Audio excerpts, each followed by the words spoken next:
পটলের সিজনে যেটা সবচেয়ে বেশি ভালোবাসি সেটা হলো তেল পটল। আর এত কিছু করার মাঝেও ও যেহেতু জানি তেল পটলটা আমি ভালোবাসি, ও তেল পটলটাও করেছে। হেই এভরিওয়ান, চলে এসেছি নতুন একটা ব্লগ নিয়ে। আর আমার নতুন একটা ব্লগে সবাইকে স্বাগত। আজকের ব্লগটা খুবই ইন্টারেস্টিং হতে চলেছে, কারণ আজ হচ্ছে আমার আর সুরজিতের দিদির বাড়িতে আইবুড়ো ভাত। তো আমরা রেডি হয়ে চলে এসেছি সকাল সকাল, আর এসে দেখছি দিদি আর গোপাল দেব মিলে রান্না তোড়জোড় করছে। তো ডালটাও সিদ্ধ হয়ে গেছে, আর আমি সোজা চলে এসেছি একদম রান্নাঘরে। আর এসে দিদির সাথে সাথে কিছু করার জন্য, কিন্তু আমার তেমন কিছু করার নেই। দিদি এদিকে ডাল ফোড়ন দিচ্ছে আর আমি এদিকে মাছের আঁশটা ছাড়িয়ে নিচ্ছি। এটা আমার কাছে খুব ইজি একটা কাজ লাগে, আর মনে হয় যে এটা আমি পারবো। তো যাই হোক, এই কাজটা আমি করে নিচ্ছি। তারপর সকালে অনেক কিছু খাবার যেগুলো আমার পছন্দের, যেমন তার মধ্যে হচ্ছে একটা মাছের তেল। গোপাল দেখি মাছের তেলটা মনে করে নিয়ে এসেছিলো। আরও অনেক রকম কিছু নিয়ে এসছে, সেটা না হয় খাওয়ার সময় বলবো। আর সবই আমার পছন্দের, পুরো বাজার ঘুরে তবে গোপালদা এসব নিয়ে এসছে। আর এখন স্নান হয়ে গেছে আর আমি মাজছিলাম বাসন, কারণ হচ্ছে দিদিকে একটু সাহায্য করার জন্য আমি বললাম পুজোটা তাহলে আমি এড়িয়ে দেবো। তো স্নান করে ঠাকুরের বাসন ধুই। এবার আমি গপুকেও স্নান করে নিয়েছি। আর গপু যে জামাটা পরলো সেটা ওর মাসির জামার মতোই সেম, মানে আমার যে জামা বানিয়েছিলাম সেখান থেকে ওর জন্য আমি একটা জামা তৈরি করে নিয়েছিলাম। এমনকি আমাদের গোপালের জন্য এরকমভাবে আমরা জামা তৈরি করি, যেগুলো আমরা বানিয়ে নিই। আর যেগুলো কেনা জামা সেগুলো তো আমরা দোকান থেকে কিনে নিয়ে আসি। তো যাওয়ার সময় বাড়ি থেকে ফুলও নিয়ে গেছিলাম কিছু, যে বাড়িতে এত ফুল, ভাবলাম যে তাহলে আজকে ওইখানে ফুল দিয়ে, আমাদের বাড়ির ফুল দিয়ে পুজো করা যাক। তো এই জন্য আমি অনেক ফুলই নিয়ে গেছিলাম। আর তোর গোলাপ জল এসব দিয়ে স্নান করিয়ে তারপরে ফুল দিয়ে সাজিয়ে এখন দিয়ে দিয়েছি গপুর খুব পছন্দের লাড্ডু। আর অন্য সবাইকে, অন্য ঠাকুরদের দিয়ে দিচ্ছি আমার আনা অন্যরকম মিষ্টি, মানে লড় চমচম। তো যাই হোক, এগুলো দিয়ে আমি আগে ঝটপট করে পুজোটা দিয়ে নিই।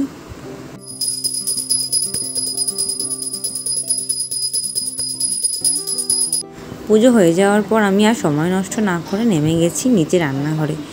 জানি দিদিকে এখানে কিছু করতে হবে না, কারণ গোপালদা তো আছেই, কিন্তু তাও যতটুকু করার মানে সহজ সহজ কাজগুলো আমি নিয়ে নিয়েছিলাম। চাটনির জন্য আমি টমেটো কেটে নিচ্ছিলাম, আর ওদিকে পেঁয়াজ আদা রসুন কেটে দিচ্ছিলাম, কারণ একটা রান্না তখনও বাকি ছিল। তারপর চলে এসেছি ওপরে, আর আমি একটা শাড়ি নিয়ে এসেছিলাম। দিদি বললো সবুজ রঙের শাড়িটা পরে নে। দিদি গোপালদাকে বলেই দিয়েছিল যে যখন বাজার থেকে ফিরবে তখন যেন ডেকোরেশনের জন্য ফুল নিয়ে আসে।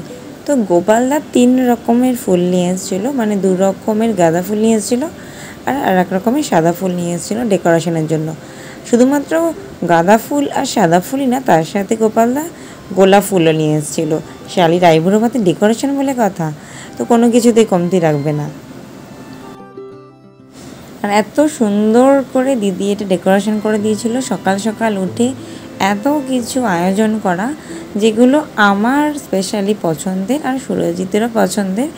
এরকম সবকটা রান্নায় দিদি নিজের হাতে করেছিল, আর সাথে তো গোপালদা ছিলই। আর এত সুন্দর J+S এই লেখাটা, আইডিয়াটা ছিল গোপালদার, যাতে দুজনের নামটাই ডেকোরেশনের মধ্যে থাকে। এই জন্য গোপালদার কথাতেই এটা সাজানো হয়েছিল।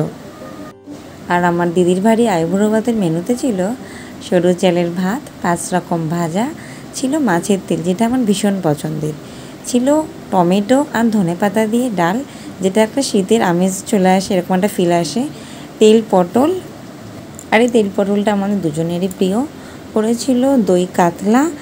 আর সারা বাজার ঘুরে যেটা নিয়ে এসেছিলো সেটা হলো এত বড় বড় সাইজের কই মাছ, যেটা আমার ভীষণ পছন্দের রেসিপি, তেল কই।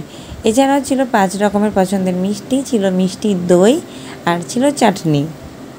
এত কিছু খাবার সামনে দেখি আর সেগুলো যদি পছন্দের হয় আর কি ওয়েট করা যায়। তো আমরা সেজে গুজে বসে গেছি, আর দিদিও শেষ মুহূর্ত রেডি হতে পারেনি। তো যাই হোক, কোনো রকমই চলে এসছে। আর ও আমাকে দিয়ে দিয়েছে একটা সুন্দর শাড়ি, যেটা আমার পছন্দ করা, আর ওই সুন্দর ট্রলিটা এটা আমাদের দুজনের জন্য। আর গোপালদা দিয়ে দিল সুরজিৎকে এই একটা প্যান্ট, যেটা আমরা নিজেরাই পছন্দ করে নিয়েছি, ভীষণ সুন্দর। আর এটা পরে একটা ছবিও আমাদের তোলা হয়ে গেছে, মানে সেটা পরে। আগে আমরা আইবুড়ো ভাত খেয়েছি, আর আইবুড়ো ভাতের এই ভিডিওটা একটু লেটই হলো। সব ভিডিও আস্তে আস্তে লেট হচ্ছে, কিন্তু সবই তোমরা দেখতে পাবে। তো যাই হোক, গোপালদা আশীর্বাদ করলো, আর আমি আশীর্বাদের সময় এটাই বলছিলাম যে গোপালদা তুমি বলো, তুমি যেমন দিদিকে ছাড়া থাকতে পারো না, সুরজিৎ যেন আমাকে ছাড়া না থাকতে পারে। যাই হোক, এটা তো আমি বললাম। তারপর গোপালদা কী আশীর্বাদ করে সেটা গোপালদাই জানে। আর তারপর শুধু আশীর্বাদ না, এর সাথে দুজনকে দক্ষিণাও দিয়েছে। যাই হোক, তো এত কিছু পেয়ে আর এত কিছু খাবার সব পছন্দের সামনে থাকলে আর আনন্দ যেন থাকা যায় না। তো যাই হোক, আমি শুরু করে দিয়েছি, কিন্তু এত কিছু কী করে খাবো জানি না, কিন্তু সবই আমার পছন্দের। তারপরও দেখা যাক কতটা কি খেতে পারি। আর তোমরাও শেষ অবধি ভিডিওটা দেখো। আর এই সুন্দর নতুন নতুন থালায় আর বাটিতে খাচ্ছি, কী ভালো যে লাগছে, সবই যেন সোনার মতো চকচক করছে। আর চাটনিটা দিয়েছে আমবাটিতে, আর যেই বাটিটা খুব সুন্দর লাগে দেখতে। আমারও এরকম আমবাটি আছে, দিদি বাড়ি থেকে এই আমবাটিটা আমার নেওয়া। তো যাই হোক, দিদি বাড়ি থেকে না, দিদি আমাকে আমবাটিটা দিয়েছিল। আর দেখো কত কিছু নিয়ে বসেছি। আর সব থেকে বড় ব্যাপার, যখন নতুন থালায় এরকম এত কিছু সুন্দর সুন্দর রান্না হয় তো বেশ ভালো লাগে। আর কইয়ের সাইজটা দেখো তোমরা, কি বিরাট বড়, মানে ভাঁজ হয়ে গেছে এখানে, এত বড় কই। আমি তেল কই ভালোবাসি বলে ও খুঁজে খুঁজে ভোরবেলা গিয়ে কই মাছ নিয়ে এসছে, গোপালদা গিয়ে, মানে জামাইবাবু গিয়ে। তেল পটল ভালো খাই, যেটাই ভালো খাই। আর যেটা হচ্ছে প্রথমে খাচ্ছি মাছের তেল, আমার ওই দিয়েই সব ভাত খাওয়া হয়ে গেল। আর এই যে মাছটা যেটা এখন লাস্টে রয়েছে, সেটা বিশাল বড়। আমি কতটা বোঝাতে পারছি জানি না, এত বড় মাছ দেখেই লোভ লাগছিল। পটলের সিজনে যেটা সবচেয়ে বেশি ভালোবাসি সেটা হলো তেল পটল। আর এত কিছু করার মাঝেও ও যেহেতু জানি তেল পটলটা আমি ভালোবাসি, ও তেল পটলটাও করেছে। আর আমার পাশাপাশি মানে সুরজিৎ তখন ভীষণ ভালো খায়, একবার খাইয়েছিলাম আমাদের বাড়ি থেকেই মা করে দিয়েছিল। সেই পটল খেয়ে মানে ও তেল পটলের প্রেমে পড়ে গেছে, বাড়িতেও চেষ্টা করেছে। তো আমাদের মতো পারে কি জানি না। এর ওয়েদারটা মানে রান্না করেও ওর কষ্ট হয়নি, আমাদের তো খেয়ে কষ্টই হয়, মানে এত ভালো। ওয়েদারটা এত সুন্দর যে এত কিছু খেলেও গরম লাগবে না। দিন আগে কোনো রান্নাই করেনি, সে এত কিছু মানে আয়োজন করেছে। সুরজিৎ বারবার খাচ্ছিল আর বলছিল যে দিদি খুব ভালো রান্না শিখে গেছে। তো ওই এত কিছু খেয়ে তাও একটা দুটো জিনিস রেখে দিয়েছি, পারিনি। মিষ্টিটাও খাইনি, আর দইটা একটা রেখে দিয়েছি, মাছও রেখে দিয়েছি। তো আমার পছন্দের খাওয়া দাওয়াগুলো হলো। এবারে শাড়িটা ছাড়বো, যেহেতু আজকে ওয়েদারটা একটু ঠিকঠাক আছে, তো খেয়ে আর শাড়ি পরে কষ্ট হয়নি, কিন্তু এখন একটু গরম গরম লাগছে। আর ও তো সকাল থেকে আমি আসার পর থেকে কাজই করে যাচ্ছে, কোনো কথা হয়নি, কিচ্ছু না।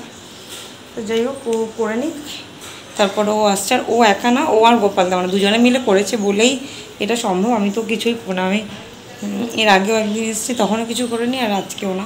এখানে এলে মনে হয় আমার একটু ফ্রি টাইম হয়, মানে রেস্ট পাই। বাড়িতেও রেস্ট, কিন্তু বাড়িতে তো আটটা সেটা কাজ করি। আর এই দেখো কি সুন্দর এখানটা গাছ ফাছ বসিয়ে সুন্দর করে দিয়েছে। কাজ করতে করতে বেজে গেল 5টা, মানে আমি দেখছি পুরো তখন 4:59 কাজ শেষ হলো দিদি দিয়ে। ওপরে এসে একটু গল্প করতে করতে আমি বললাম যে তুই সারাদিন এত কাজকর্ম করেছিস, তাহলে পুজোটা আমি দিয়ে দিই বলে পুজোটা দিলাম। এবার জামাটা চেঞ্জ করবো, করে আমার জামা পরে বেরিয়ে পড়বো, কারণ অনেকটা আবার যেতে হবে, বাড়িতে আবার কাজও আছে।